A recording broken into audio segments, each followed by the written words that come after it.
Benoît Morachol, vous avez suivi bien sûr le défilé du 14 juillet, je suppose. Oui, enfin non, j'ai fait comme Brassens, je suis resté dans mon lit. J'ai lu, je ne sais pas où, que vous étiez un professionnel du combat contre le commerce des armes. Alors je ne sais pas, là on va voir, Bon, hein, vous allez nous dire si c'est vrai. ouais, Mais enfin, ce qui est sûr, c'est que vous êtes président d'une association qui s'appelle ACER, Action, Sécurité, Éthique, Républicaine. Alors, comment a été créée cette association? Azer a été créé d'ailleurs avec des anciens officiers de police euh, parce qu'on était une équipe. Moi, j'étais responsable d'une campagne qui s'appelait Contrôler les armes à Amnesty International jusqu'en 2009, décembre 2009. Et quand on s'est aperçu que Amnesty ne devenait plus qu'une espèce de, de collecte de fonds et avait laissé complètement tomber les fondamentaux de la recherche et puis surtout de l'exigence des revendications politiques. Donc on est parti et on a créé avec ce petit groupe et puis ces anciens officiers de police Azer en mettant encore une fois les droits de l'homme. Alors les droits de l'homme avec un grand H, hein, c'est mâle et femelle, je dirais, et de dire euh, que ce soit dans les transferts d'armes ou dans l'utilisation de la force et des armes à feu, les droits de l'homme, de toute façon, doivent être le point central. Alors, votre association, AZER, est donc membre du réseau international des armes légères. Ça, c'est un autre réseau là, que je ne connaissais pas bien. Oui, c'est ou en anglais, enfin, c'est IANSA, International Action Network on Small Arms, qui a été créé en 19, alors, non, en 2000 à peu près, juste avant la conférence, premier programme d'action sur les armes légères et petits calibres aux Nations Unies. Premier programme, la première conférence a eu lieu au mois de juillet 2001. Et c'est cette dynamique-là, qui était uniquement au départ sur les armes légères et de petit calibre, donc, hein, les armes légères et de petit calibre, ça va des mortiers de 100 mm jusqu'aux pistolets à poing, etc. Et c'est le premier processus au sein des Nations Unies qui a commencé à parler de leur contrôle et de leur contrôle à la fois dans les transferts et dans leur usage. Alors, votre association dispose d'un site que j'ai consulté, qui est très intéressant, parce qu'à la Je fois, j'ai vu, transmettrai à ma j'ai compagne, de vu, celles qui s'en occupent. j'ai vu des rapports d'activité qui Ouais. sont depuis au moins une dizaine d'années, donc c'est très important. Il y a une revue de presse régulièrement. Et alors, justement, dans la revue de presse, on reparle de votre intervention sur la chaîne Arte à 28 minutes le 14 juin. C'est là que je vous ai aussi écouté. Et la question était, la France doit-elle consacrer plus d'argent à sa défense? Alors aujourd'hui, on le sait qu'elle va le consacrer plus d'argent, puisque M. Macron vient de l'annoncer justement ce 14 juillet. Alors là, vous êtes intervenu donc sur ce plateau. Vous étiez à peu près le seul à défendre un peu, disons, la limitation des armes. Oui, en tout cas, dans les budgets, au moins dans les budgets, et puis bien sûr dans l'utilisation, mais il y a ce que j'ai rappelé, je crois, parce que j'ai pas eu, on n'a pas beaucoup de temps, mais dans ce genre d'émission, mais il y a l'article 26 de la Charte des Nations Unies, qui est quand même une charte devant laquelle tous les pays membres se sont engagés, qui dit que les États ne doivent pas dépenser des sommes inconsidérées, ou je ne sais plus exactement le terme, à la question des armements, des budgets militaires, et que les États doivent mandater le Conseil de sécurité ou les membres du Conseil de sécurité pour commencer à travailler sur justement le contrôle des transferts d'armes. Et c'est un petit peu à partir de cela, c'est-à-dire que quand on regarde soit les conflits, les derniers conflits, Irak, Afghanistan, bon, même maintenant en ce moment l'Ukraine, en dehors bien sûr des manipulations politiques, etc., c'est plus de 3 000 milliards ou 4 000 milliards de dépenses pour l'Afghanistan. Et on ne peut que s'interroger d'une part sur le fait que à quoi aurait servi cet argent si on l'avait utilisé pour le développement des individus, quand je dis développement, c'est pas une vision à la Oxfam qui est une espèce de, là aussi, d'ONG néocolonialiste. Non, de développement dans le sens du respect alors en français, c'est les DESC, je crois, les droits économiques, sociaux et culturels. Hein, droits économiques, sociaux et culturels dans les droits de l'homme qui rentrent dans toute cette considération des droits de l'homme. Je crois qu'il y a près de 100 conventions sur les droits de l'homme et les droits de l'homme sont inaliénables et indoucissibles. Il n'y a pas un droit de l'homme qui est supérieur à un autre. Donc, bon, ça, c'est la première question par rapport à ces guerres et à tout cet argent qui a été investi, en plus de la corruption, hein, parce qu'on sait que, on l'a prouvé d'ailleurs dans des rapports, qu'une partie de l'argent partait à la fois pour les chefs de guerre, les chefs de guerre de tribus, et notamment ou dans le développement de la drogue, puisque en Afghanistan, les talibans avaient presque quasiment arrêté la production de la drogue. Donc il y a cette première question, qu'est-ce qui nous semble plus nécessaire de mettre en avant, ou alors développer ces droits économiques, sociaux et culturels, ou alors rentrer dans une logique d'affrontement qui a mené, au bout de plus de 10 ans, à ce que la plus grande armée du monde, en termes d'hommes et de technologie, s'est fait mettre dehors par des groupes armés qui avaient des kalachnikovs et des RPG, donc des antichars, et une partie d'ailleurs des Stinger que les États-Unis leur avaient filé quelques années plus tôt. Donc c'est plus un questionnement. Nous, ASER, notre ONG, elle ne rentre pas dans la discussion de savoir si la lutte armée est légitime ou pas. Nous, on est simplement pour dire, voilà, quand on vend des armes, ou on les prête, ou on les donne, ou on les transfère, hein, c'est un terme générique, eh bien, on doit s'assurer que ces armes ne sont pas utilisées à de graves violations des droits de la personne. Et pour l'Afghanistan, on en est malheureusement très très loin. Pour l'Irak, c'est la même chose, hein, quand on sait qu'en plus, l'Irak, c'est à partir du siège de Falloujah par les États-Unis qu'a été créé ceux qui se font appeler Daesh maintenant. On peut observer ça, c'est-à-dire que cette violence, elle ne fait que renvoyer d'autres violences à venir et d'autres logiques de violence. Et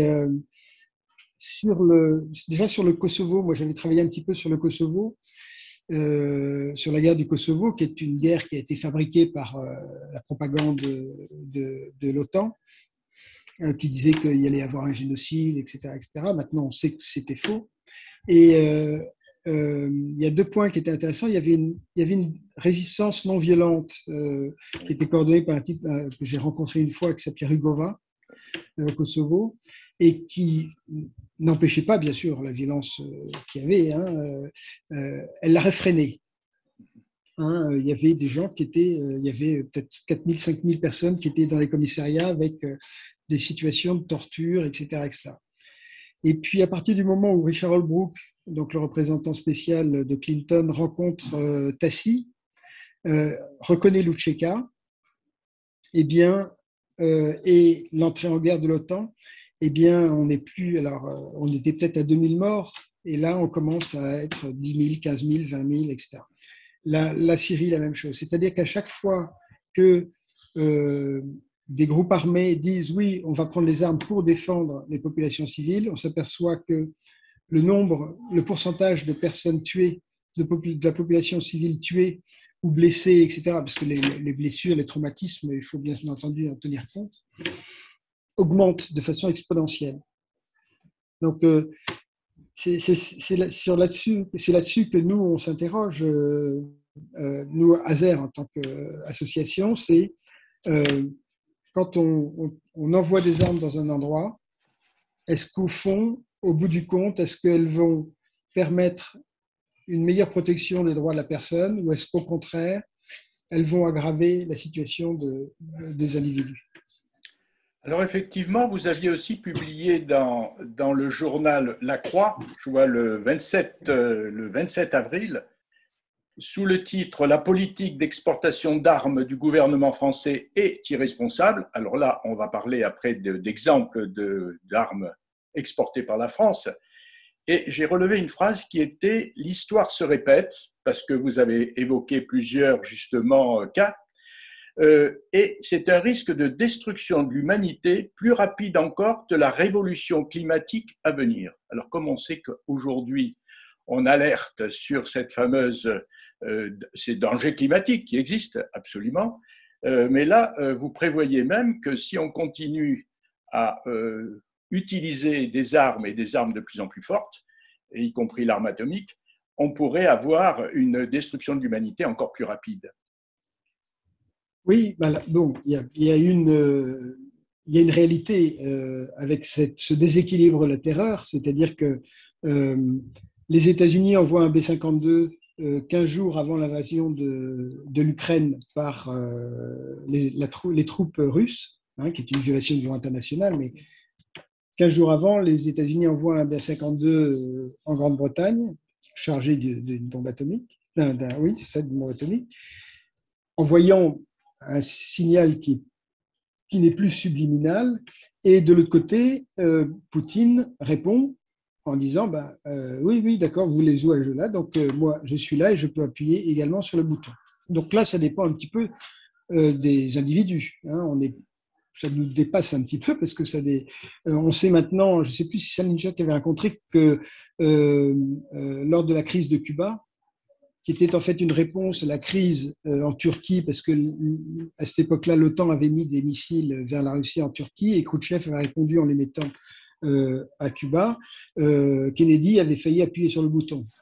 Donc là, voilà, ça c'est un élément qui nous échappe. Et là, l'effet destructeur, il est quasiment immédiat, hein, puisqu'on sait on a de quoi faire exploser la Terre plusieurs fois. Donc ça, c'est un premier point. Et puis après, le deuxième point, c'est la construction de la haine de l'autre. C'est-à-dire que même Goebbels disait, vous croyez que le paysan allemand, il a envie de se battre contre les Français comme ça, il faut lui raconter une histoire. Et donc, ils ont raconté des histoires.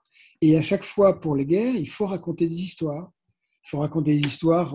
Alors, par exemple, et c'est peut-être d'ailleurs, on n'a pas eu le temps de parler dans cette émission-là, mais il y avait des journalistes qui disaient, mais alors, si on ne les arrête pas maintenant, ils vont arriver jusqu'à Paris, hein, où ils vont prendre la Moldavie, la Transnistrie, etc.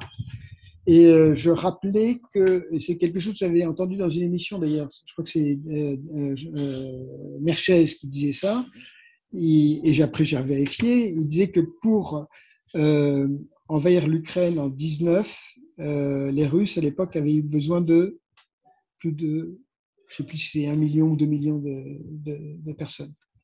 Donc maintenant, les gens disent ah oui, mais vous savez, avec le matériel, la technologie actuelle, enfin la technologie, elle est des deux côtés. Hein. Donc ça n'a absolument aucun sens. Mais par contre, dans l'esprit des citoyennes, citoyens français, allemands, suisses, belges, etc., on ne sait pas l'impact que ça a.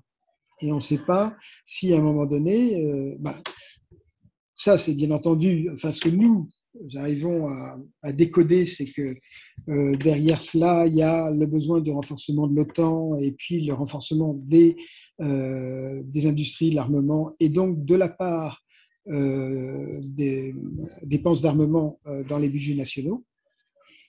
Mais il y a aussi la possibilité, effectivement, petit à petit, de se dire, oui, il faut mobiliser, et puis on va répondre à une provocation par une provocation, et ce risque d'autodestruction, il n'est pas seulement nucléaire, mais il pourrait être aussi une espèce d'engrenage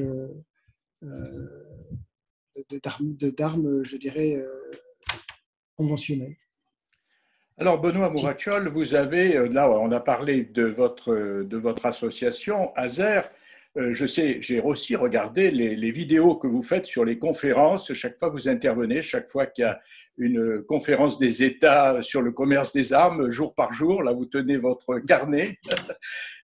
Mais il y a quand même un livre très important que j'ai lu, qui fait 400 pages. Hein, c'est un livre très important qui s'appelle « Quelles frontières pour les armes ? L'action des citoyens pour l'élaboration du traité sur le commerce des armes aux Nations Unies ». Alors, on a vu que ce traité a demandé beaucoup de temps, beaucoup de travail, beaucoup d'investissement, beaucoup d'engagement, et qui n'a pas été obtenu aussi facilement. Alors, justement, est-ce que déjà, pour vous, c'était déjà un engagement de la jeunesse? Parce que vous dites dans ce livre, au début, vous parlez de vous, ce qui est très intéressant, c'est que lycéen déjà, vous aviez présenté Amnesty International au sein de votre classe. Justement, pourquoi vous aviez choisi Amnesty International? Vous étiez déjà sensible à cette question des droits de l'homme? Oui, j'étais parce que je trouve que familialement, j'ai vécu des violences très fortes et donc cette aspiration à une justice commune, alors l'universalité, il faut faire attention parce que Et quelquefois, quelle enfin, trop violence souvent, vous avez suivi, vous avez déjà subi ouais, jeune des violences, mais alors des violences dans des familial, au niveau affrontements familial, familiales. Ah, voilà, d'accord. familial. Et donc je me suis battu, voilà, j'étais enfant, je me suis énormément battu. Et puis, j'ai eu la chance, par le biais d'une aumônerie à l'époque, de rencontrer un de mes amis qui est maintenant théologien d'ailleurs, et qui m'a parlé des questions de non-violence. Et pour moi, c'était une ouverture. Donc, que petit à petit, très très lentement, parce que quand on vient de cette violence, c'est très long, de m'interroger sur quel était le meilleur moyen de répondre à la violence autrement que par la violence. Alors, j'emploie plus trop le mot non-violence parce qu'il est un peu trop carré et fermé, mais voilà, sur cette idée-là, sur cette démarche-là. Et donc, en 78, effectivement, j'avais présenté Amnesty International. Et puis après, j'ai été insoumis. Et toujours me posant ces questions, avec rencontrant des gens comme Hervé Hott, aucune du Larzac. Et puis vient ce projet au sein d'Amnesty International. À cette époque-là, Amnesty International était une véritable ONG des droits de l'homme et qui avait fait cette remarque et qui était tout à fait intéressante, qui disait, mais au fond, à chaque fois, notre travail, c'est de récupérer les gens, mais une fois qu'ils ont été tués, une fois qu'ils ont été torturés, une fois qu'ils sont en prison, etc. Mais avant, on n'a pas d'action véritable.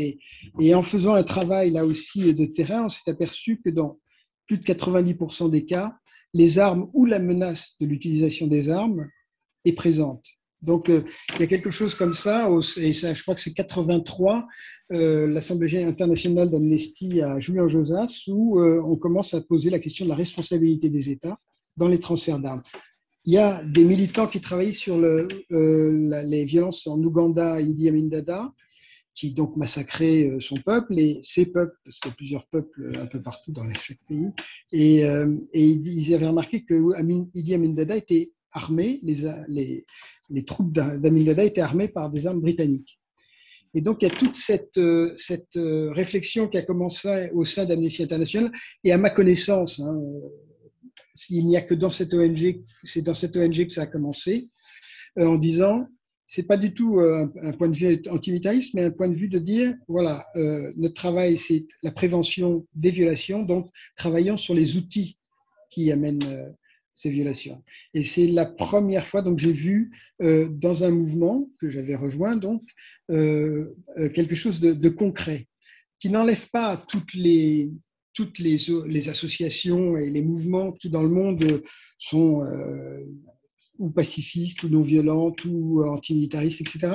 Mais il y avait quelque chose d'un processus qui donnait du concret. Et c'était très intéressant parce que du coup, c'est une campagne. Alors, on a mis beaucoup de temps, bien sûr, à l'amener, d'abord à l'amener aux Nations Unies. Donc, la première fois qu'on en a parlé, c'est en 2001. Donc, Et on va revenir sur le traité, mais je n'ai pas fini de vous interroger sur votre jeunesse. Parce que vous m'avez parlé là de Hervé Hott au Larzac. Comment vous êtes retrouvé au Larzac?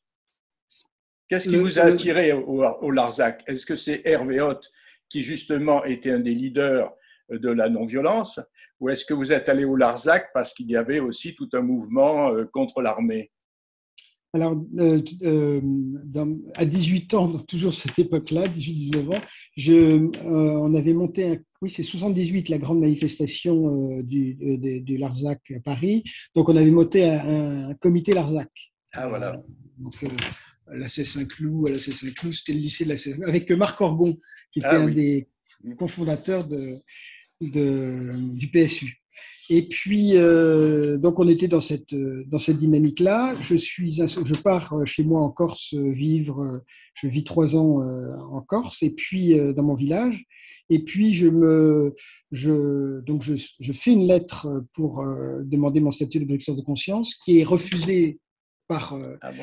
par Giscard. Je renvoie la même dès que Mitterrand est élu. Je suis accepté comme jeune objecteur de conscience, mais je refuse d'aller aux eaux et forêts parce que à la fois l'objectif est un objectif productiviste qui ne me convient pas et qu'il y a une hiérarchie que je suis très opposé à toute forme de hiérarchie.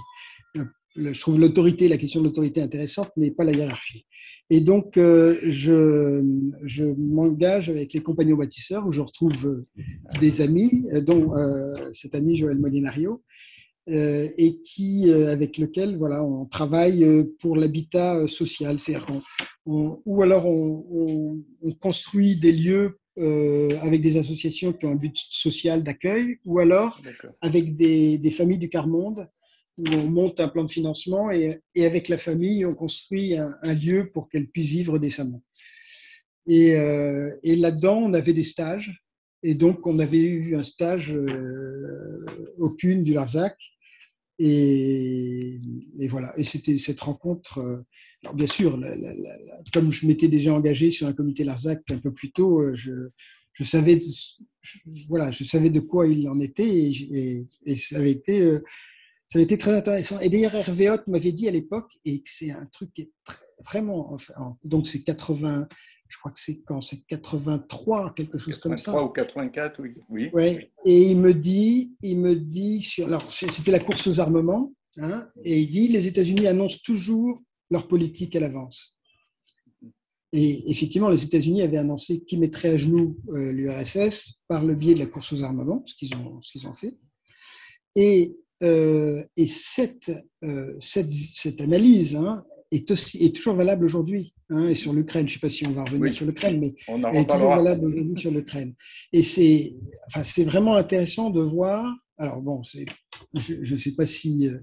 Je crois qu'en Allemagne, le travail du PUN a été un peu plus reconnu, mais en France, il est passé quasiment inaperçu, en tout cas autrement que pour les gens qui y sont allés, qui ont pu bénéficier de la réflexion et participer à la réflexion qu'il y avait. Mais voilà, ça c'est vraiment très très intéressant parce que il y avait quelque chose dans cette dynamique du CUN qui était, de mon point de vue, plus intéressante et plus ouverte que ce que je pouvais trouver chez Jean-Marie Muller, qui nous apparaissait un peu trop dogmatique, hein, voilà, sur la non-violence, etc. Donc, ouais. Aussi.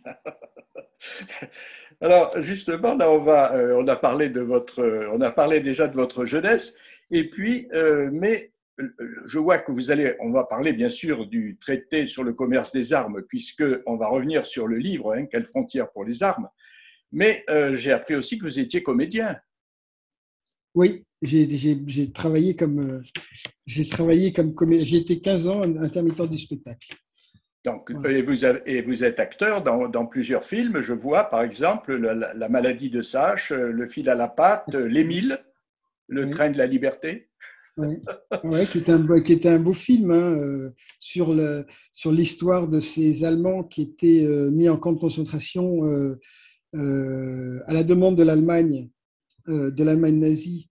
Donc, il y avait tous les dissidents allemands. Je me souviens, il y avait Pick, l'Autrichien qui était un architecte. Bon, il y avait beaucoup de Juifs, bien sûr. Je me demande s'il n'y avait pas Feuchtwanger, enfin des figures de la résistance contre les nazis.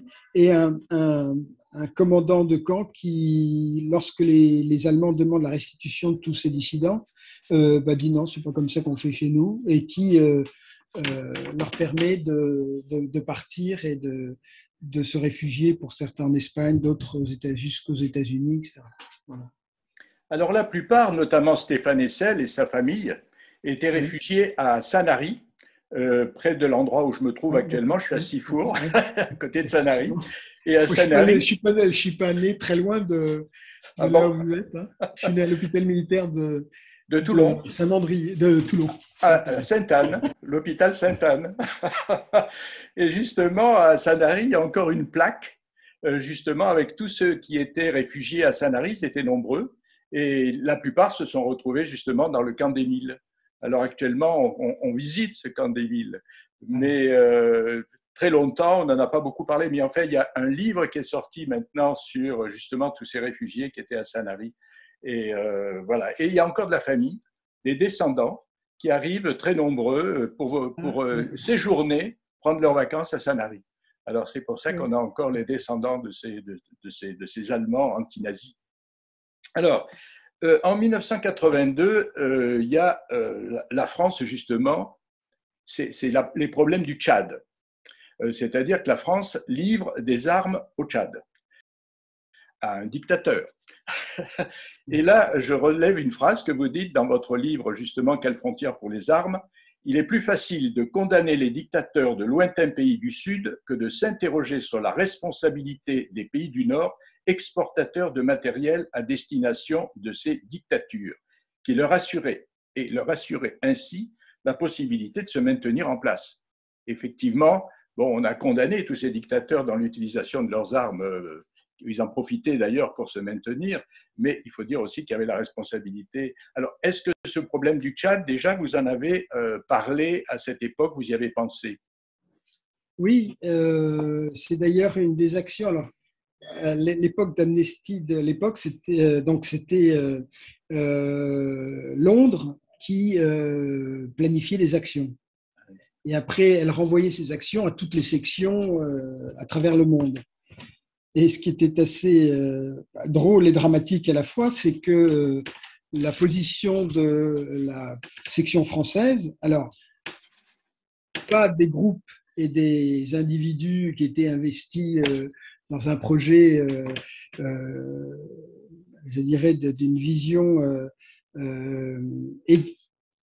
égale dans l'égalité des droits de l'homme, mais le secrétariat français, et notamment quand Amnesty a le prix Nobel de la paix, je crois que c'est 76, je crois, je ne sais plus, tout d'un coup, il y a beaucoup de gens qui viennent, puisqu'ils allaient travailler dans une association prix Nobel, une bourgeoisie française bien pensante, et qui, quand on commence à lui parler on lui dit, les rois nègres sont des horreurs. Ah oui, oui, absolument. Et d'ailleurs, moi, je le sais bien parce que j'ai vécu dans les colonies et c'était le bon temps.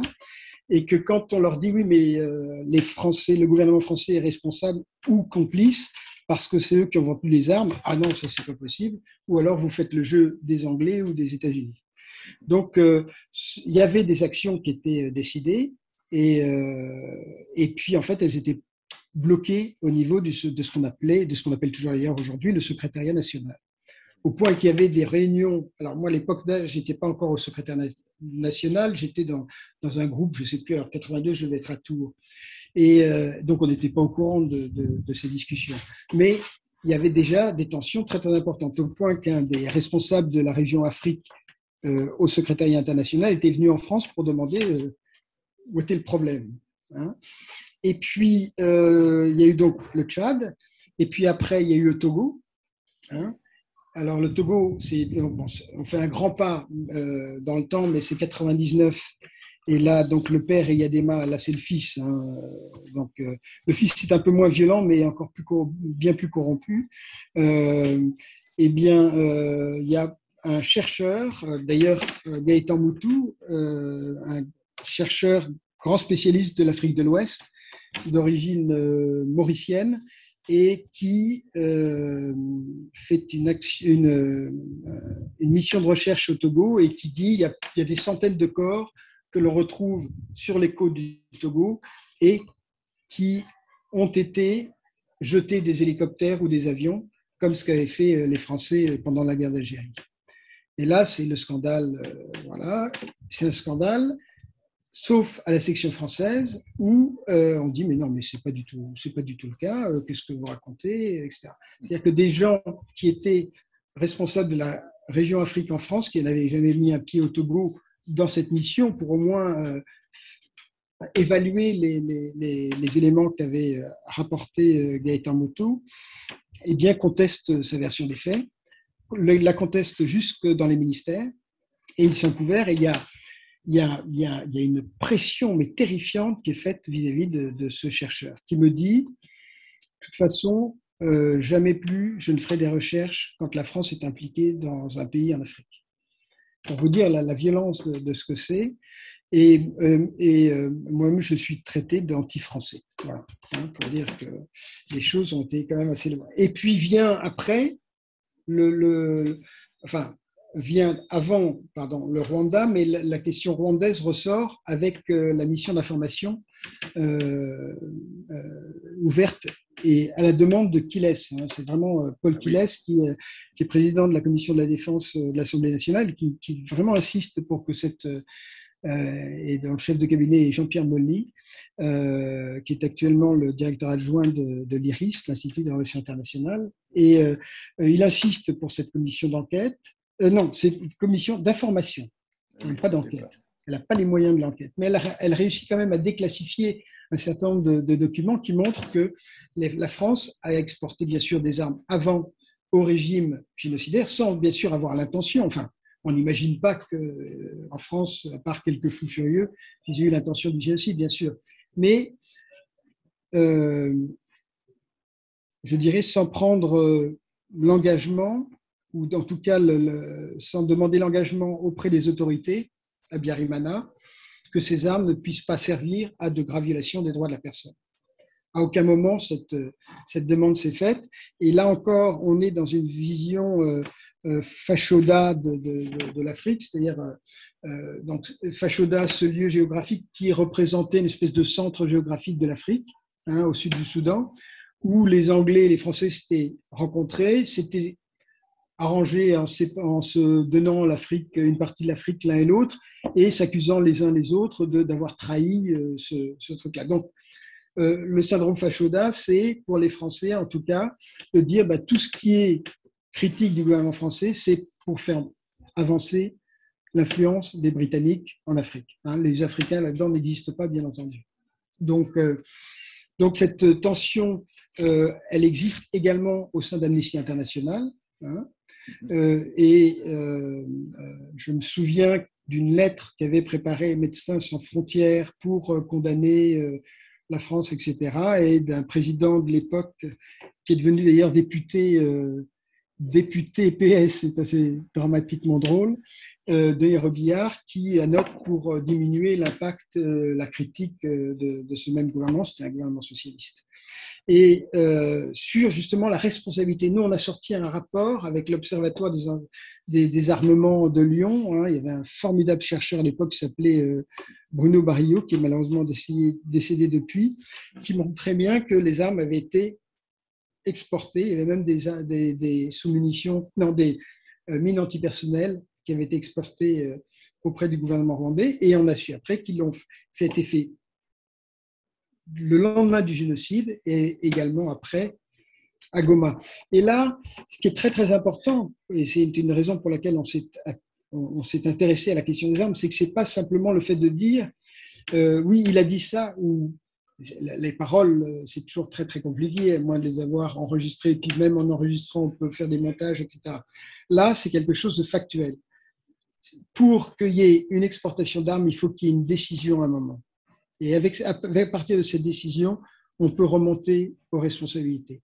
Donc, le Rwanda, il y a un rapport de 1995 fait par Brian Wood, qui était l'ancien responsable, d'ailleurs une tête pensante qui avait donné un petit peu les prémices de cette architecture du traité sur le commerce des armes, qui fait une enquête et qui dit qu'il y a des armes françaises qui sont utilisées dans le génocide. Voilà. Et là, il y a ce refus de la part d'une partie du monde politique, de la part de gens d'Amnesty, de responsables d'Amnesty, de dire non, c'est pas possible, c'est un complot. Il y a même un député qui m'a dit que c'est un complot de la CIA. Alors qu'on le comprend venant du gouvernement français, on le comprend beaucoup moins venant d'Amnesty International. On pourrait évoquer aussi le Congo-Brazzaville. Oui, et puis, mais alors ce qui m'intéresse surtout maintenant… Sur le Congo-Brazzaville, il y a quelque chose d'intéressant parce que alors dites-moi, oui. Je suis petit cousin avec Charles Pasqua. Enfin, j'étais puisque l'homme n'est plus. Voilà. Et on s'était rencontrés une fois C'était pendant d'ailleurs France-Tchécoslovaquie à l'Euro 2000. Donc, je m'en souviens parce que me donner rendez-vous à un match de foot, c'était terrible. Mais enfin, je l'avais rencontré et on avait discuté de ces questions de réseaux français. Alors, bien sûr, les réseaux corses, très, très importants en Afrique. On s'en aperçoit, c'est toujours valable avec Tom, qui a même au Mali, enfin, le jeu et les armes, le pétrole, les armes, etc. Et je discute avec Pasqua et je lui parle d'armes arrivées, d'armes françaises ou quelquefois qui ne sont pas françaises mais qui sont transférées par les Français de soutien à Sassou Nguesso, l'actuel président dictateur à vie qui est toujours président pas à vie, mais du Congo-Brazzaville. Et c'était une discussion très intéressante parce que il avait objecté de rien en fait. Il m'avait pas dit non, là vous dites quelque chose. En fait, il avait validé en silence les informations qu'on avait parce que j'avais rencontré une personne qui était du Congo-Brazza et qui avait été un garde du corps de Sassou Nguesso et qui m'avait expliqué bien la façon dont les armes étaient arrivées, qui avait fait une description d'ailleurs de ces armes. Et lui avait fait cette validation intelligente, parce que ça aurait été bien sûr impossible, je pense, pour quelqu'un, et ça aurait été un truc absolument incroyable que je puisse sortir en disant, ben voilà, Charles Pasqua a confirmé. Mais il a pas refusé. Je pense que pour lui, il était un homme curieux qui a traîné dans de très, très sales affaires, mais qui avait des convictions. Et je pense que ça a été sa façon à lui de valider les informations qu'on avait. Alors, moi, ce qui m'intéresse aussi, c'est la façon dont vous avez procédé pour faire connaître ce commerce des armes en vous adressant à des footballeurs. Alors, oui. Le footballeur Laurent Blanc, vous me dites que vous le rencontrez déjà pour la première fois, entre un Cévenol et un Corse. Vous vous dites, bon, on va pouvoir s'entendre. Oui.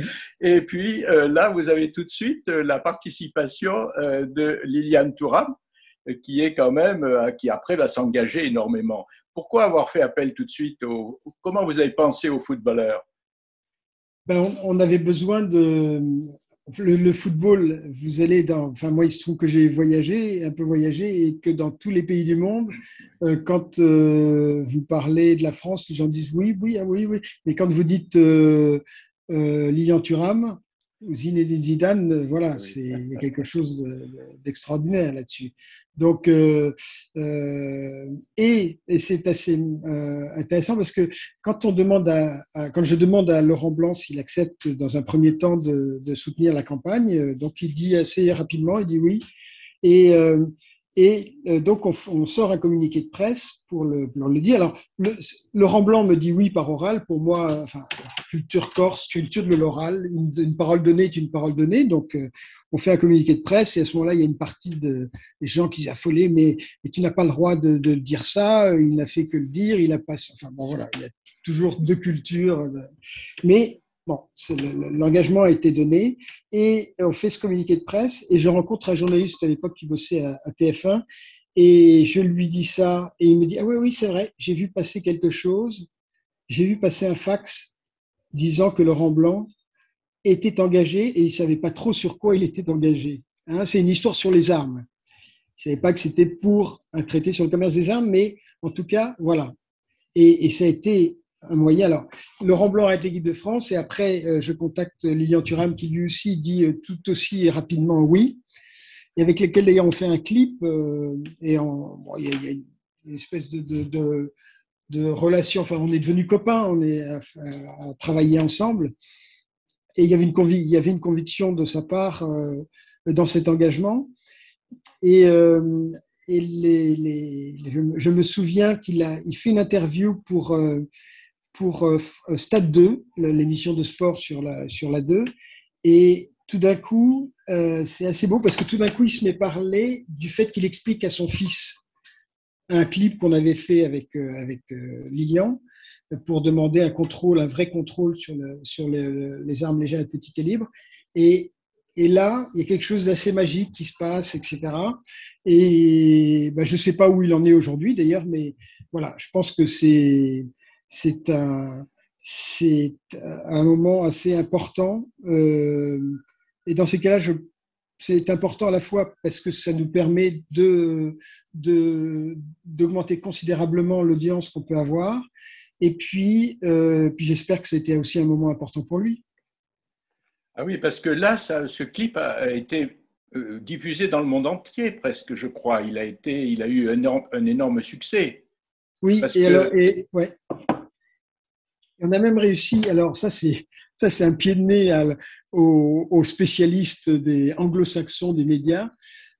Quand en 2001, on a donc chaque ONG, enfin pas que chaque ONG, mais une partie des ONG va pouvoir s'adresser directement aux Nations Unies en plénière devant tous les délégués des États. Et après avoir lutté pieds et poings vis-à-vis des anglo-saxons qui coordonnaient les ONG présentes, j'ai enfin pu faire une intervention. Et dans cette intervention, on a projeté le film avec Lilian Thuram. Et c'est la première fois que dans une intervention, il y a le film qui avait été un film qui avait été intégré aux Nations Unies. Et c'était voilà, il y a quelque chose de tout d'un coup, il y a quelque chose qui, je dirais, qui désantagonise. Il y a quelque chose qui moi, j'ai parlé foot avec des délégués russes, des délégués ukrainiens, alors chinois, ça les intéressait beaucoup moins. Mais voilà, il y avait quelque chose où on parlait de quelque. Et puis, le délégué des États-Unis, et qui voulait, pour la Coupe du Monde 2006, puisque toute l'équipe de France avait fait la photopétition, eh bien, le délégué des États-Unis, qui était complètement anti-traité, etc., me dit: moi, je veux le t-shirt de Zidane, etc. Bon, voilà, il y a quelque chose d'assez beau là-dedans. parce qu'effectivement, bon, en 2001, je vois, c'est votre première conférence à l'ONU. Et c'était pas facile de prendre la parole. Vous dites que bon, pour avoir 5 minutes pour pouvoir prendre la parole, c'est pas toujours évident. Bon, vous réussissez à la prendre hein, quand même, parce que la ténacité corse, comme vous dites, voilà. là, on recule pas. Bon, et puis là, il y a une mission qui est importante pour vous, c'est la mission dans la République démocratique du Congo, ex-Zaïre. Alors, vous allez à Goma, Bukavu, Kisangani, et là, vous voyez des choses absolument atroces, d'ailleurs, qui continuent encore aujourd'hui dans cette région du Congo. Qu'est-ce que vous voyez là? Parce que vous dites, je suis convaincu que c'est cette mission et la rencontre avec le drame terrible du peuple congolais qui m'a amené à m'investir pleinement dans le processus du traité du commerce des armes. Alors là, c'était particulièrement important ce que vous avez pu voir sur place. Oui, d'abord, les chiffres sont effrayants. Hein. On parle de l'Ukraine. Alors, je ne parle pas de la souffrance, mais la souffrance, elle est incalculable pour les gens qui la vivent, mais les niveaux de violence ne sont quand même pas les mêmes. Hein. L'estimation, c'est plus de 6 millions de morts entre août 98 et, je crois, et aujourd'hui, en tout cas, 5 millions de morts entre août 98 et avril 2005. Donc, voilà, ça c'est un niveau de violence, ça c'est quelque chose. Et quand ce sont des estimations, en général, les estimations sont en dessous de la réalité. Alors, ce ne sont pas des gens qui sont tués directement par les balles. Hein, parce qu'il y a des gens ici qui me disaient, mais tu dis n'importe quoi. D'abord, ce chiffre, c'est n'importe quoi. Puis, toujours ces gens qui n'ont fait aucune étude sur place. Hein, et puis, ils disent, oui, mais de toute façon, il n'y a que 5% de gens qui ont été tués par les balles. Ce qu'ils ne comprennent pas, les mécanismes ils comprennent pas que, par exemple, il y a des groupes armés qui arrivent dans un village, qui tuent, violent, pillent dans le village, et après qui vont voir les autres villages, parce qu'ils ont quelquefois pas assez de munitions. Ils vont voir les autres villages, ils leur disent ben, on va venir chez vous demain, après-demain, la semaine d'après.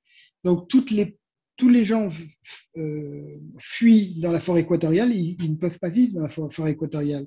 Et ils meurent de faim, ils meurent de maladie, d'autant que les centres de soins ont été, dans le même temps, ont été détruits. Donc c'est tout un processus qui fait qu'effectivement, quelquefois, les gens qui sont tués directement, il n'y a pas énormément de gens qui sont tués directement. Il y a même, c'était dans un village où les femmes nous avaient raconté que les jeunes étaient venus sans armes la première fois et avaient violé les femmes. Et parce qu'ils avaient dit, si on revient, on va revenir avec les armes, et là, ça va être terrible. Donc, c'est tout ce mécanisme-là de non seulement l'impact direct des armes, mais l'impact indirect des armes et viol et les traumatismes. On parle de post-traumatisme, maintenant on reconnaît ce post-traumatisme pour les soldats, mais c'est exactement la même chose pour les civils. À Kisangani, il y a eu ce qu'on a appelé la guerre des 6 jours. Eh bien, nous, on est arrivé une année après, et une des témoins disait, parce que je crois qu'il y a une porte qui claque, et elle dit, mais elle sursaute, elle tremble, et elle dit, mais on vit dans la terreur. On a l'impression qu'à chaque bruit comme ça, on a l'impression qu'on revit ce moment-là où les Rwandais et les Ougandais, c'était les Rwandais de Kagame, hein, qui est reçu par le président de la République comme une personne respectant, enfin ce type devrait être traduit par la CPI pour crime de guerre, crime contre l'humanité en République démocratique du Congo. Eh bien, les Rwandais et les Ougandais s'affrontent à Kisangani l'un contre l'autre, et les Rwandais se servent des civils comme bouclier humain. Les armées rwandaises, c'est des civils comme bouclier humain. Et donc, on arrive, là aussi, on rencontre un commandant qui a travaillé pour le RCD Goma, qui est une espèce de proxy du Rwanda, et qui nous dit que oui, les armes continuent d'arriver. Brian Wood est un type aussi, un chercheur extraordinaire, Sergio Finardi, qui est malheureusement maintenant décédé, sort un rapport qui montre que sont des centaines de tonnes d'armes qui arrivent par Kigali, qui sont après reventilées sur la République démocratique du Congo. Il n'y a pas de conflit armé sans armes. Voilà. Et alors justement, les armes arrivent de plusieurs pays. C'est ce que vous signalez quand même, elles arrivent de Belgique, puisqu'il y a aussi des fabrications d'armes en Belgique, et puis que c'était une ancienne colonie belge. Elles arrivent de Chine, de Russie, de Corée du Nord, de Grande-Bretagne, enfin elles arrivent de partout. D'Ukraine, ouais. Et d'Ukraine. Il y a très peu de. Bon, maintenant, c'est un peu moins le cas, mais il y a, pour ainsi dire, pas de production d'armes en Afrique. Hein, il y a des productions un peu artisanales. Bon, il y avait des usines de munitions au Soudan, etc. Mais non, effectivement, l'immense majorité vient de l'extérieur, ne vient pas du continent.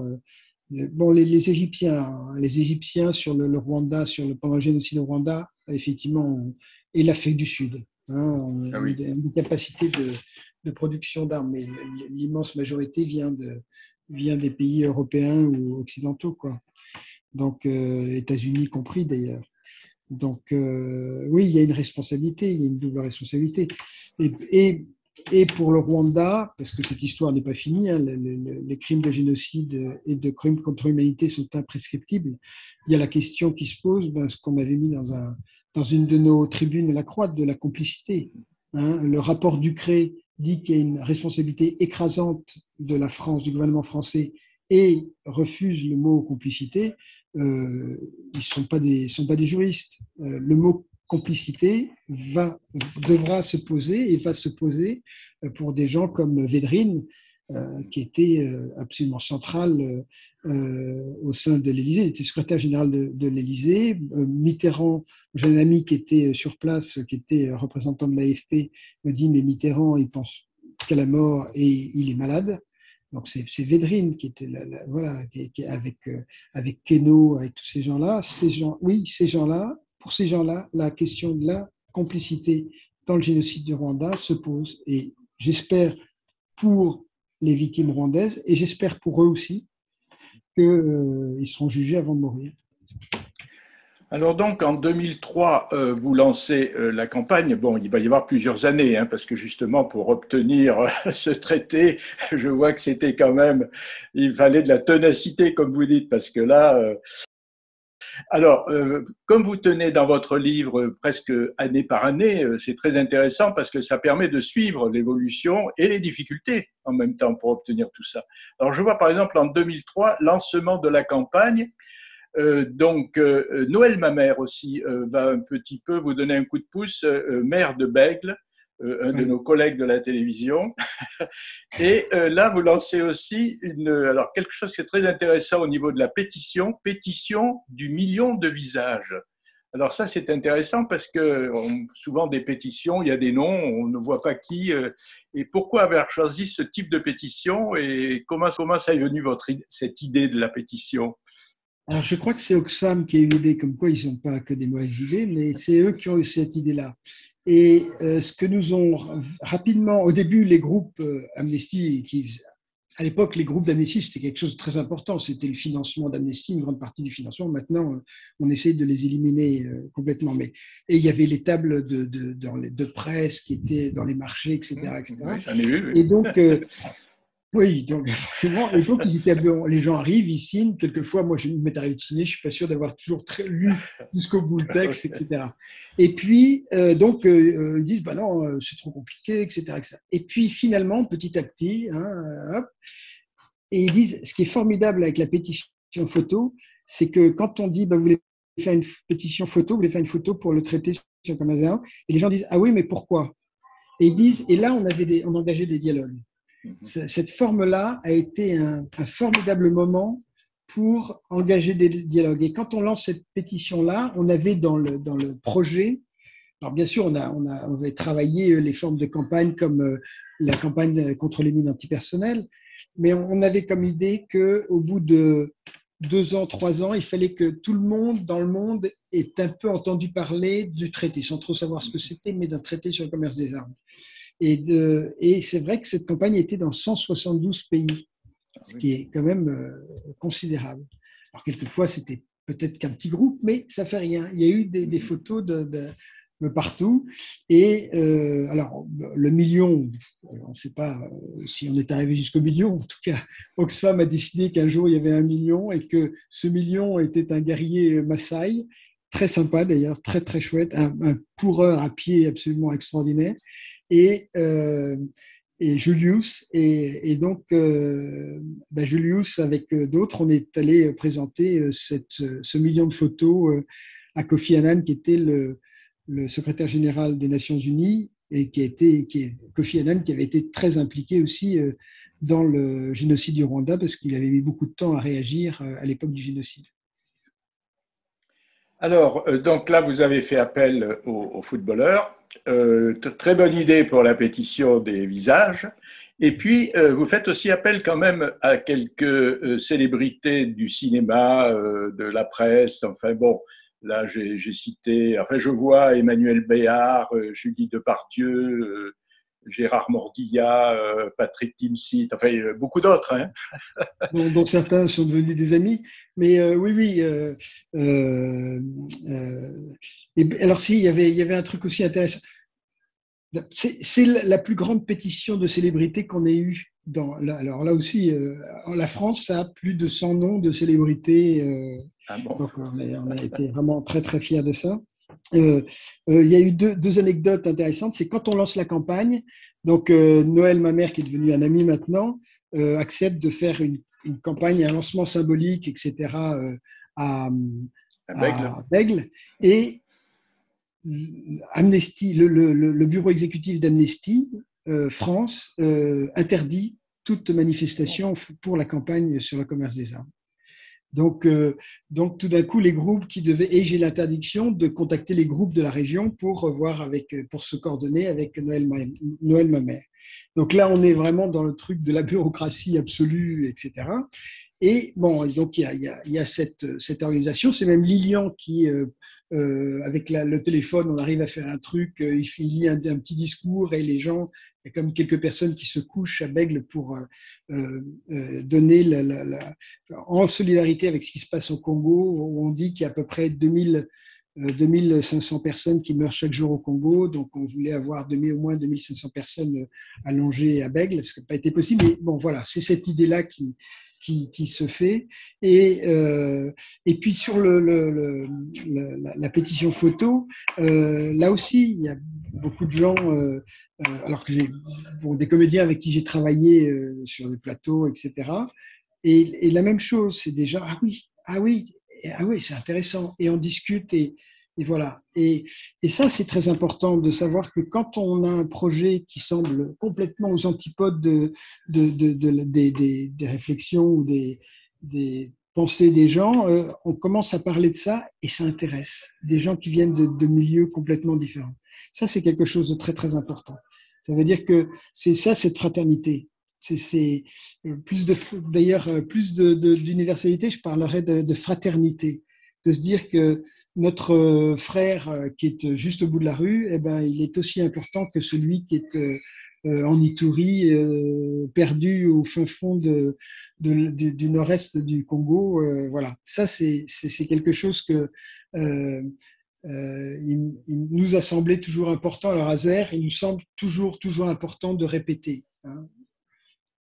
Alors, vous avez fait donc appel à ces célébrités, puis il y a une célébrité alors qui se fait remarquer au Festival de Cannes, c'est Sarah Forestier. Et il Oui. y a la photo que vous avez mise dans le livre qui est assez impressionnante parce que son costume, lorsqu'elle monte les... Alors bon, c'est une comédienne du film de Michel Deville, Le fil à la patte, et elle monte les marches à Cannes avec une robe qui est impressionnante. Bon, avec contrôler les armes, des armes sur la robe. Bon, c'était une de vos idées, ça, j'y suppose. Maintenant, enfin, oui, bien sûr, on avait parlé ensemble, et c'est elle qui a trouvé enfin, qui a fait faire cette robe. Et je crois que quelques jours avant, elle m'appelle, elle me dit oui, non, finalement, on va pas le faire, etc. Je crois que elle voulait que la surprise soit là. Donc, elle avait et, et elle fait ça. Et c'est une image qui passe dans le monde entier, comme la photo de l'équipe de France d'ailleurs, de football. La photo et pas en France. Ah. Et oui, moi je l'avais pas vue en tout cas. Je l'ai Oui. découverte dans dans votre livre. Et bon, c'est difficile de la décrire à la radio, hein. Mais je crois que ben, là, il faut acheter le livre et puis regarder. Ça vaut la peine. Ça vaut la... Bon, alors après, on arrive dans les années 2009. Là, je vois aussi, et vous parlez notamment de Gaza. Parce que là, il y a aussi l'armée israélienne qui utilise alors elle des armes, carrément des armes alors, très perfectionnées, hein, des armes au phosphore, etc. Et là, c'est aussi une dénonciation pour Amnesty International. Ouais. Et là aussi, le même problème que pour l'Afrique, c'est-à-dire que on prévoit une manifestation à Paris et le directeur de l'époque, Stéphane Oberreit, nous demande de changer la date. Et donc, donc cet événement qui devait être un événement sensible, vraiment essentiel et médiatique, hein, se fait un jour où ça n'a plus de sens, etc. Donc voilà. C'est ces petits déplacements hein, qui sont bien sûr absolument pas innocents, qui fait que pour certains pays, eh bien, on se mobilise, c'est le jour même, et on mobilise toute la section, et puis pour d'autres événements, on fait en sorte que ça fasse le moins de bruit possible. Alors que là encore, les crimes de guerre, crimes contre l'humanité, dénoncés d'ailleurs dans le rapport Goldstone, même si Goldstone lui-même est revenu dessus, mais les membres du comité Goldstone, eux, ne sont pas revenus dessus et continuent de parler de crimes contre l'humanité. Donc là encore, le lien entre les armes françaises transférées auprès du gouvernement israélien et dans un moment où on est 2009, septembre, ça se passe en septembre 2009 et décembre 2009, on ouvre les pré-négociations du traité sur le commerce des armes, puisque Obama est élu depuis une année et que il accepte de rentrer dans les discussions et négociations aux Nations Unies du traité sur le commerce des armes.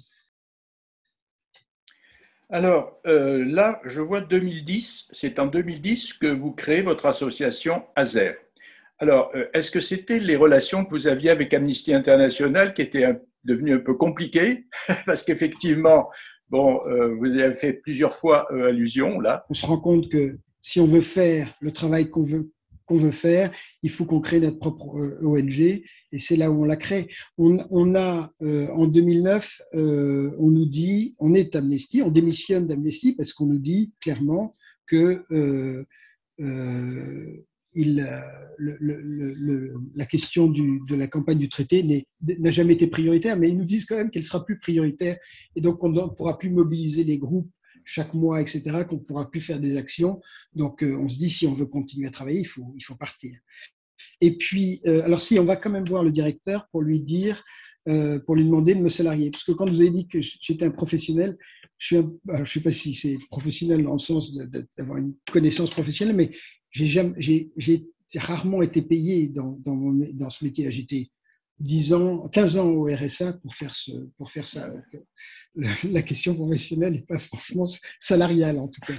Et donc on crée ASER en se disant que là au moins on va pouvoir continuer notre travail auprès des décideurs du gouvernement français, parce qu'on est reçu, on a des discussions qui sont intéressantes. Alors on n'est pas, bien sûr, pas d'accord, mais et puis il y a des moments où il y a des choses qui s'ouvrent. Enfin, il y a vraiment quelque chose qui se passe au niveau français. Beaucoup dû à Éric Danon, qui est l'ambassadeur représentant, chef de la délégation française aux Nations Unies. Et voilà, il y a un momentum qui se passe en France, et on se dit, si on est à nouveau empêché par une trop grosse structure de faire notre travail, on ne va pas pouvoir le faire, donc on crée ASER. Alors justement, ça tombe bien parce qu'en 2011, il y a les révolutions arabes, l'intervention de la France en Libye, et là, on voit aussi que la France, par exemple, va soutenir le dictateur Ben Ali, avec fournit certainement aussi des armes pour le maintien de l'ordre en Tunisie.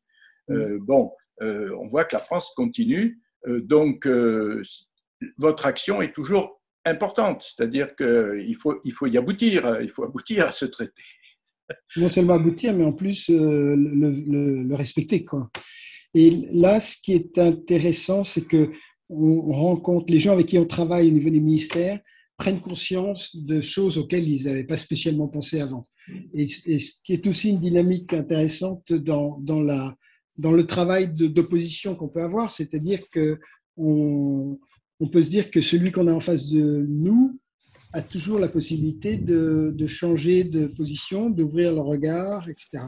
Et à cette époque-là, je dirais, donc c'est sous Sarkozy, et Sarkozy qui déclenche cette guerre en Libye, comme vous disiez, c'est sur Sarkozy qu'on a presque le mieux travaillé avec les représentants du gouvernement français.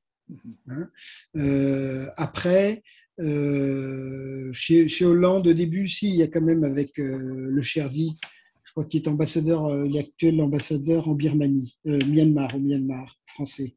Mais avec le Chervi qui est conseiller de Hollande, il y a un travail qui est vraiment intéressant qui se fait.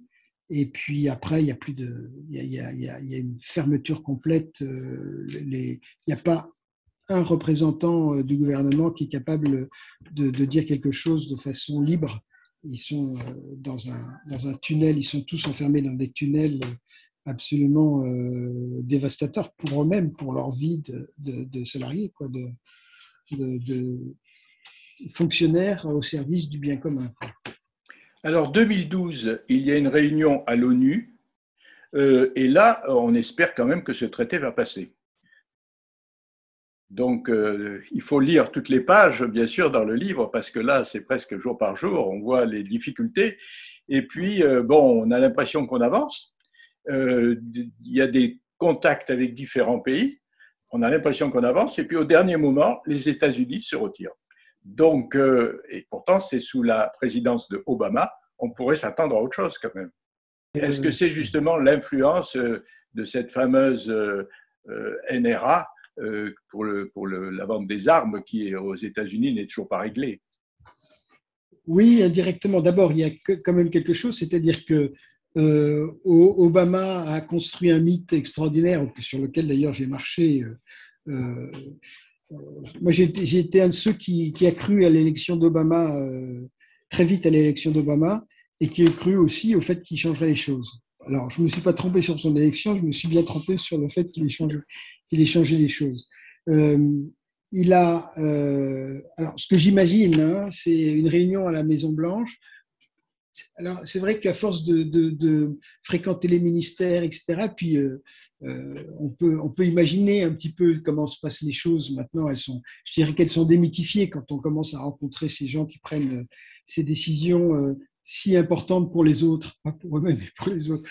Et donc, j'avais imaginé qu'un type, un conseiller d'Obama a dit « Ah non, mais vous vous rendez compte, si on signe maintenant, on signe le traité, eh bien, on ne va jamais gagner l'élection. » L'élection, c'était novembre 2012, la réélection d'Obama. Alors qu'il y avait très, très peu de chances que ça joue un rôle. Mais enfin, peu importe. Alors que les délégués des États africains avaient fait un travail considérable, il y avait un des délégués africains qui m'avait dit, vous savez, au début du traité, on courait après les Chinois, les Russes et les États-Unis pour aller les voir. Après, c'est eux qui couraient après nous. Ah oui. Donc, il y a eu quelque chose, il y a eu un momentum et il y a eu une transformation, il y a eu un rééquilibrage des rapports de force qui après, peut-être aujourd'hui, j'y suis beaucoup moins. Quelquefois, j'y étais 3, 4 fois. Je crois qu'une année, j'y suis allé 6 fois aux Nations Unies. Donc là, je ne sais plus comment c'est, hein, les Nations Unies, etc. Mais à cette époque, c'est vrai qu'il y a eu un bouleversement dans les rapports entre les États dans ce processus du traité sur le commerce des armes.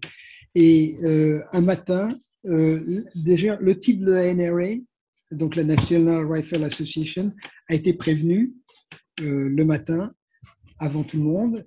Et moi, je discutais un petit peu avec lui, parce que je m'asseyais à côté d'eux pour essayer d'écouter un petit peu ce qui se racontait entre eux.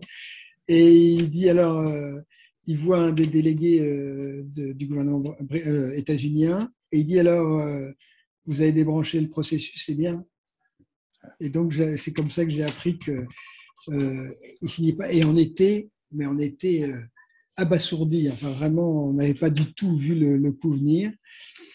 Et en fait, c'était un mal pour un bien.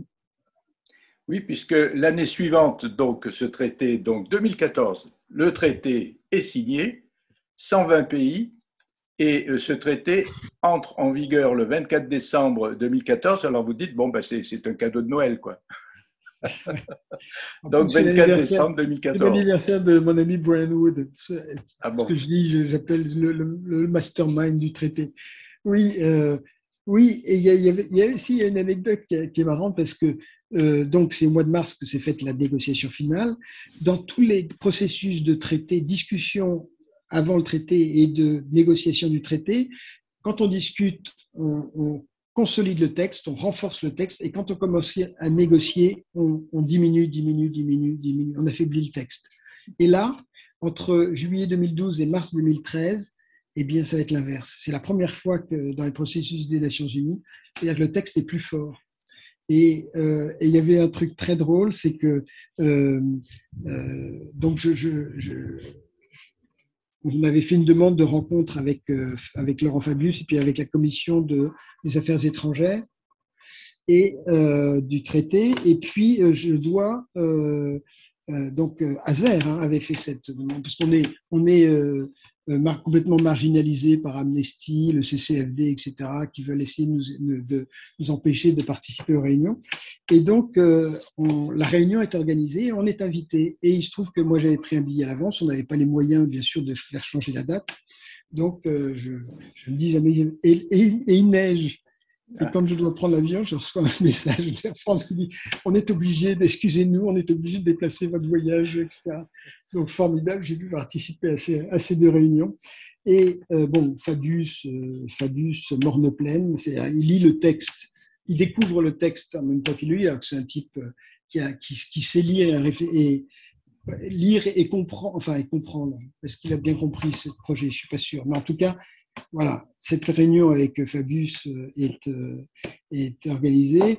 La sous-directrice des affaires des exploitations sensibles vient me voir en me disant, vous savez, on compte sur vous, hein, il faut vraiment aller voir tous les pays. Ça faisait déjà 10 ans qu'on le faisait et qu'on leur disait de faire la même chose. C'est extraordinaire, ces gens qui vous disent ce que vous êtes en train de faire, de vous donner l'ordre de faire ce que vous êtes déjà en train de faire. Et donc, on a au moins signifié auprès du gouvernement, enfin d'un ministre du gouvernement, ce que l'on souhaite obtenir pour le traité. Et une semaine avant la fin du traité, donc on est dans les négociations, la dernière semaine de négociation du mois de mars, Brian Wood vient me voir, parce que pour moi, et puis lui l'idée, c'est lui qui me dit, écoute, il faut qu'on se batte pour aller plus loin que l'évaluation du risque. Il faut qu'on ait un article sur l'interdiction qui soit au-delà de la question des embargos. Et moi, je dis d'accord, si tu veux, je comprends pas. Je comprends pas pourquoi. Là, quand il me dit ça au début, et le soir, je comprends, et c'est ce qui va devenir l'article 6 du traité sur le commerce des armes, qui est un article d'une importance incroyable, parce que c'est sur cet article-là qu'on va saisir le tribunal administratif en France. Alors, maintenant, le traité, une fois passé, en 2014, donc, est-ce qu'il est appliqué? Parce que c'est toujours la question des traités, ça. Une fois qu'ils existent et qu'on a beaucoup lutté pour les faire aboutir, comment ils sont appliqués? Alors, notamment, bon, puisqu'on est en France, on va carrément parler de la France. Oui, alors c'est d'ailleurs ce qu'on avait prévenu. On avait dit bon, le fait d'avoir le traité, c'est une première marche. Le plus important et le travail le plus long ça va être bien sûr son application. Et très vite, malheureusement, la France s'est trouvée en porte-à-faux. La France est un des premiers pays à l'avoir ratifié et qui a été, grâce au travail d'Éric Danon, un pays extrêmement moteur dans son élaboration.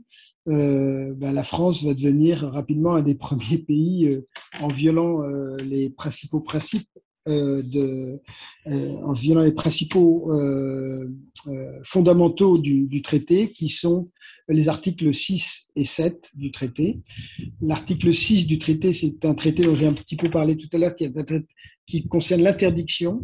Et ce traité, et cet article-là est très, très important parce que il y a deux conditions fondamentales dans les transferts d'armes dans le monde. Il y a le fait qu'il y a une situation de violence terrible, et dans ces cas-là, les États doivent prendre des décisions immédiates, et ce sont les embargos.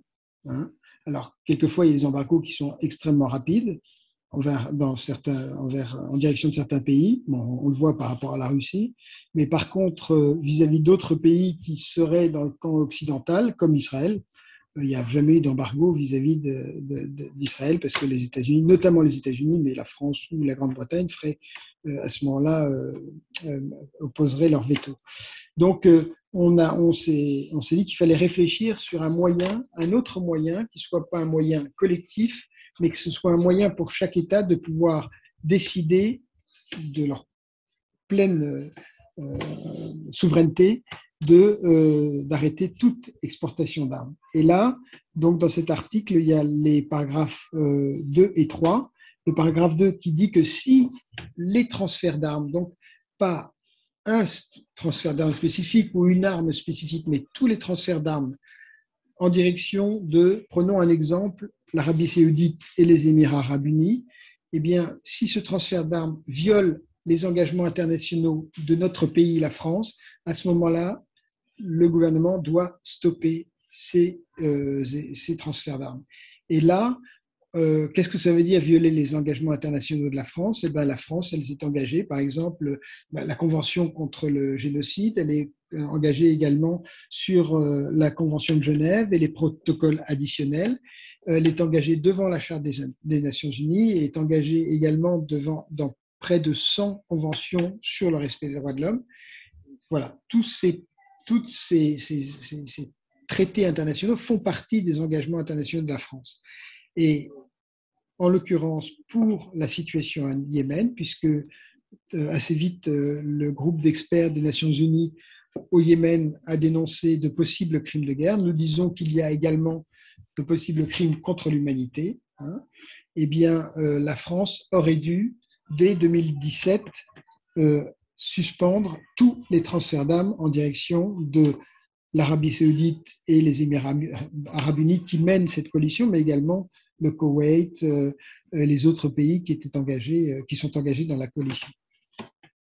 Alors là, bien sûr, la France ne le fait pas. Et on a même, Disclose avait publié les armes qui avaient été repérées au Yémen, enfin pour les armes de l'Arabie saoudite qui avaient servi dans la guerre au Yémen. Et puis, je crois que quand même, avec votre association, vous vous opposez au chargement dans les ports du Havre et de Fos-sur-Mer des bateaux justement saoudiens qui sont venus chercher des armes et qui doivent les transporter en Arabie saoudite. Alors là, carrément, vous continuez l'action, c'est-à-dire qu'une fois le traité obtenu, vous vous arrêtez pas là, c'est-à-dire que maintenant, vous voulez qu'il soit appliqué.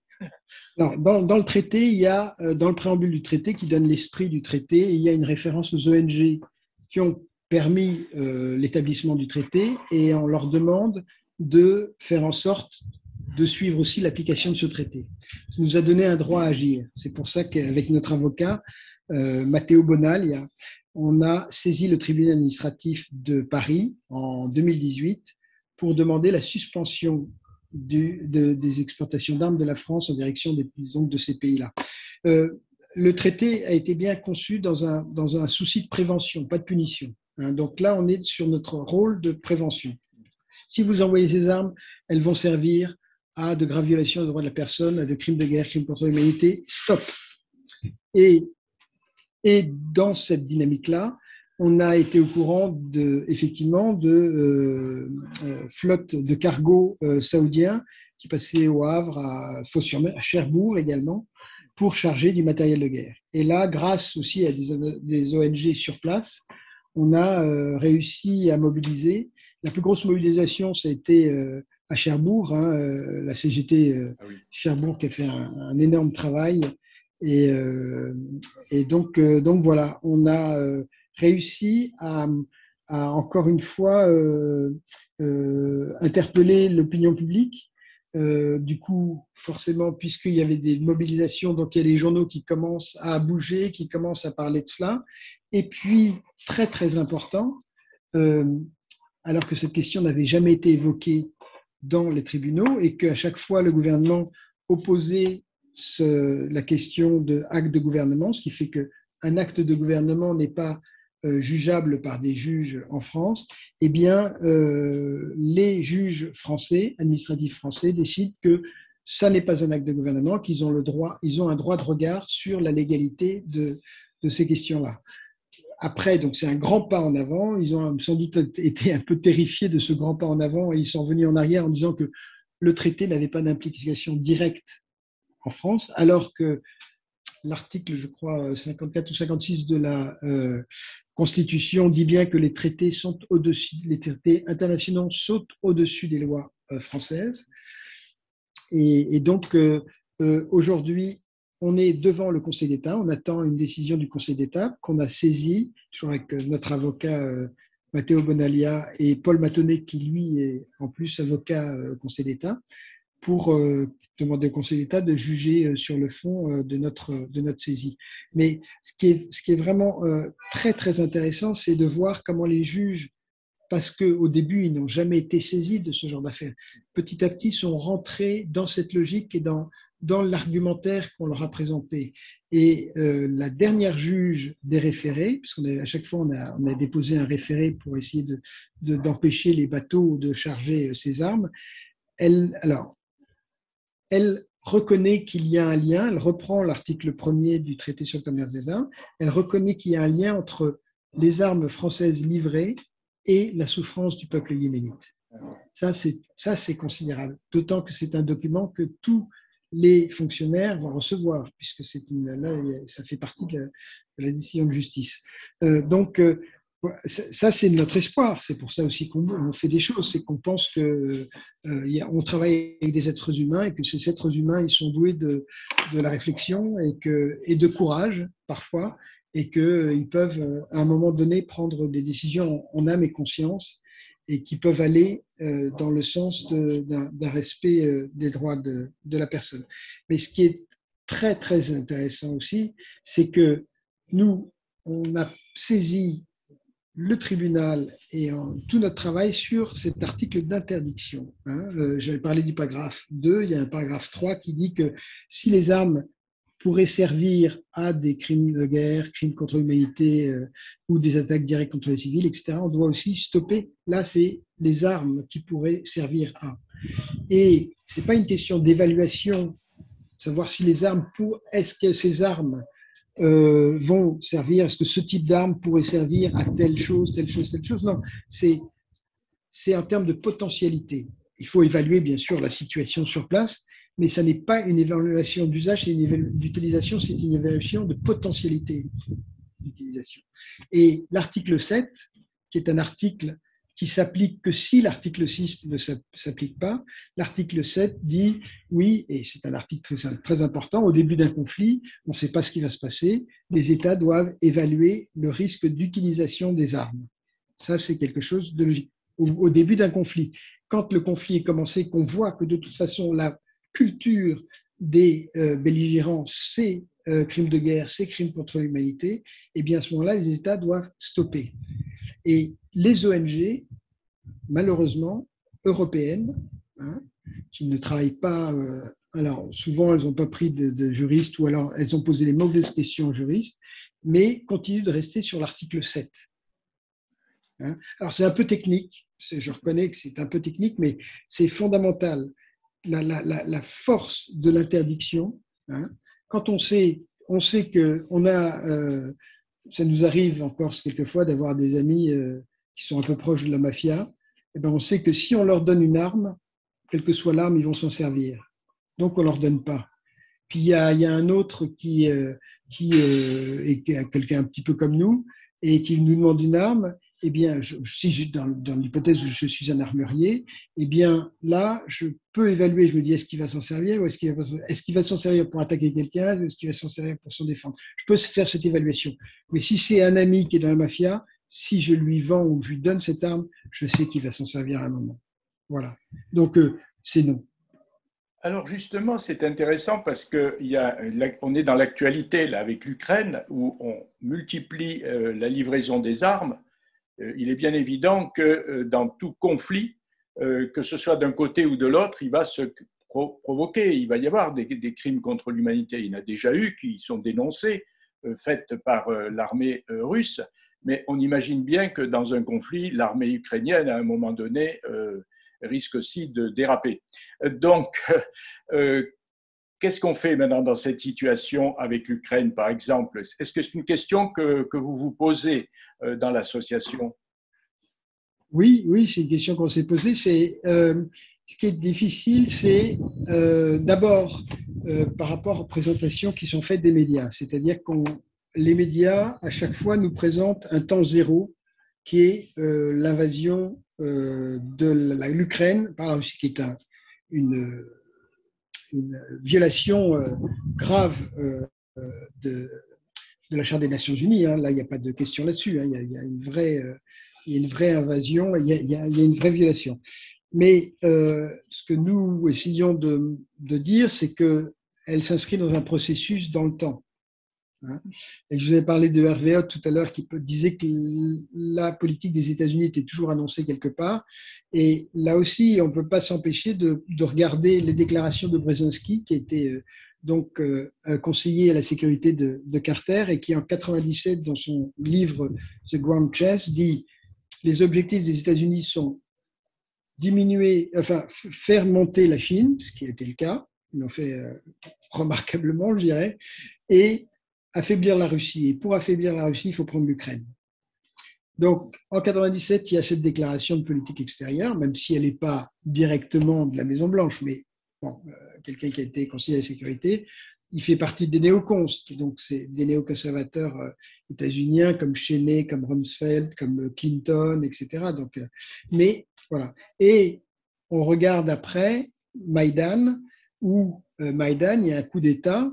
Alors, il y a une vraie manifestation de citoyennes et citoyens ukrainiens qui disent ça suffit de travailler, de vivre dans un pays tenu comme ça et avec ce manque de liberté, tenu par les oligarques, avec ce manque de liberté. Mais ce soulèvement, en fait, va être complètement instrumentalisé notamment par les États-Unis et les Russes. Alors, ce sont les Russes qui vont mettre sur le net la conversation entre Victoria Nuland, qui est secrétaire d'État adjointe de Clinton, et l'ambassadeur états-unien James Pryat, qui disent en gros qu'ils sont en train de mettre en place le prochain gouvernement ukrainien qui sera bien entendu à leur botte. Et on peut l'écouter sur Internet, hein, puisque ça a été mis. Et on a retenu, alors les médias français ont retenu Victoria Nuland qui à la fin dit fuck the EU, ça fait rire les gens, etc., etc. Mais avant, elle dit non, on ne va pas mettre Kirichenko parce qu'on ne le maîtrise pas, on ne le contrôle pas. Kirichenko qui est l'ancien champion du monde de boxe et qui est le maire de Kiev actuel. Et on va mettre Vlatz qui a été le premier ministre qui a été mis en place, etc. Donc, on s'aperçoit que cette situation-là vient de quelque chose qui est ancien, ce qui ne justifie surtout pas l'intervention militaire russe. On s'aperçoit que la guerre, une fois la guerre commencée, l'industrie de l'armement européenne et l'industrie de l'armement états-unienne commencent à faire des profits et n'arrivent pas à suivre la production d'armes nécessaires, etc., que l'OTAN se renforce de façon absolument scandaleuse, que le gaz de schiste états-unien qui était en faillite redémarre comme en 40, hein, voilà. Enfin, voilà. Et de se dire, voilà, est-ce qu'au fond, encore une fois, et que l'Allemagne déclare 100 milliards de budget pour le renforcement et la mise à niveau de son armée, bon, je ne parle même pas de la France, enfin du président de la République française, on est dans une logique complètement guerrière. C'est-à-dire qu'on n'a pas 250 millions pour fabriquer des hôpitaux. À nouveau, on est sur une logique de destruction. Et cette logique de destruction, elle est appuyée par une propagande absolument scandaleuse, pas qu'en France, hein, dans les pays européens, enfin dites occidentaux en tout cas, et que ce qui est intéressant, c'est que ce discours-là, visiblement, n'est pas passé pour au moins plus de la moitié de l'humanité, puisque la Chine, l'Inde, oui, le Brésil, une grande partie des pays africains ont refusé. Alors, ils ont condamné, bien entendu, l'intervention russe pour la plupart, mais ils ont refusé d'appliquer des sanctions au peuple russe, etc., etc. Donc, on est sur les mêmes logiques. Est-ce qu'on rassemble l'argent pour détruire l'autre, et je dirais nous-mêmes, hein, ou est-ce qu'on se dit, bon, il y a d'autres moyens de se défendre que le fait de produire de l'armement et d'essayer de détruire l'autre. Clausewitz en parlait très bien, hein, il dit il y a un risque dans les conflits, il y a un risque de monter aux extrêmes. Et cette montée aux extrêmes, c'est bien sûr la destruction de tout le monde. Donc, on se dit, oui, c'est terrible. Effectivement, pour les Ukrainiennes et Ukrainiens, c'est terrible ce qui se passe. Une partie, en tout cas, des Ukrainiennes et Ukrainiens. Eh bien, on va relancer l'industrie du charbon. Mais l'industrie du charbon, ça veut dire que ce sera la même chose pour peut-être plus je sais pas, de petits Allemands ou de petits Français, etc., qui seront eux-mêmes directement impactés par une révolution climatique que certains refusent encore de voir arriver. Donc, c'est ces questions-là qu'il s'agit et puis surtout, 6 millions de morts en République démocratique du Congo, en Occident, il semblerait qu'aucun gouvernement soit quelque peu froissé pour un drame si terrible. En Éthiopie, en Libye, on en a parlé, en Libye quand même, avec une responsabilité immense de la part du gouvernement français, du gouvernement britannique et du gouvernement de l'administration Obama, la Libye, ça n'intéresse plus personne. Et pourtant, la souffrance du peuple libyen, elle est bien, enfin, c'est quelque chose qui est quotidien encore. Donc toutes ces guerres oubliées, qu'en tout cas on veut oublier, et puis bien sûr le Yémen, la Syrie, tout d'un coup la Syrie aurait disparu. Le Yémen, même s'il y a un cessez-le-feu en Yémen qui est important et qu'il faut quand même relever, la situation de la population yéménite est toujours terrible. C'est plus de 400 000 morts. Les conflits en Inde, aux Philippines, enfin, voilà, l'Ukraine est une espèce les Ukrainiens sont devenus une espèce de proxy de l'Occident pour affaiblir et pour destituer Poutine, puisque Biden l'a dit clairement. Voilà. Donc, est-ce que c'est ça notre logique? Est-ce qu'on est prêt à utiliser toutes les ressources de l'humanité, contrairement à l'article 26 et l'engagement des États devant la Charte des Nations Unies, pour détruire, ou alors de se dire, bon, attends, stop, on arrête. Il y a un article très intéressant dans La Croix où elle dit, le plus important, c'est de creuser des tranchées. Et ils disent oui, parce que quand on creuse des tranchées, eh bien, on se protège. Et le journaliste ou la journaliste, je ne sais plus, raconte qu'il y a des soldats qui disent à des jeunes, creusez des tranchées, creusez des tranchées. Alors, il y en a qui fument et qui ne veulent pas creuser, puis il y en a un qui creuse. Et ils reviennent et ils sont tous morts, sauf celui qui a creusé. Voilà. Alors, est-ce que c'est le plus important de détruire l'autre ou de se protéger soi-même?